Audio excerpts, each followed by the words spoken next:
needs of Israel.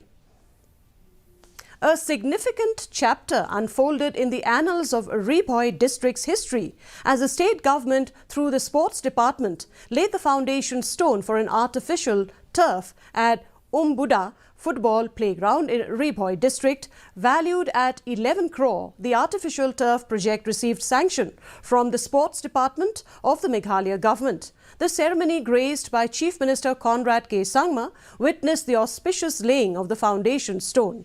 This initiative marks a pivotal moment as Bhoi district seeks its first ever artificial football turf. As we speak, and another additional 200 crores will be sanctioned in the coming years. Hence, in the 10 years of the MDA government, there will be over 1,000 crores worth of investment being made in the sports sector. And this does not include the large stadium, the biggest stadium that will come up in Mokunu, which is amounting to 385 crores, which will be in the new Shillong township area.